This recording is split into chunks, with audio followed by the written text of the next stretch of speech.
പൂഞ്ഞാർ തെക്കേക്കര പഞ്ചായത്തിലെ അംഗൻവാടി കുട്ടികളുടെ കലാകായിക മത്സരങ്ങൾ കിളിക്കൂട് 2025 ഗ്രാമപഞ്ചായത്ത് ഹാളിൽ നടന്നു. ഗ്രാമപഞ്ചായത്ത് പ്രസിഡന്റ് ജോർജ് മാത്യു അത്യാലിൽ ഉദ്ഘാടനം ചെയ്തു.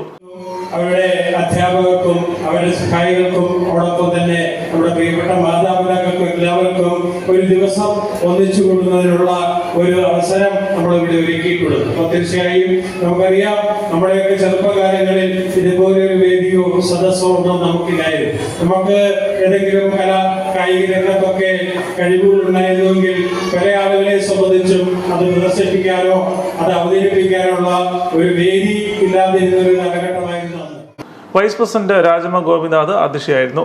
ICDS സൂപ്പർവൈസർ മെർലിൻ ജേക്കബ്, ക്ഷേമകാര്യ standing committee chairman Mini Biju, ആരോഗ്യ വിദ്യാഭ്യാസ standing committee chairman Varkey PU, വികസനകാര്യ standing committee chairman Anilkumar Manjaplakkal, ward മെമ്പർമാർ തുടങ്ങിയവർ ചടങ്ങിൽ പങ്കെടുത്തു. കുട്ടികളുടെയും അധ്യാപകരുടെയും കലാപരിപാടികളും നടന്നു.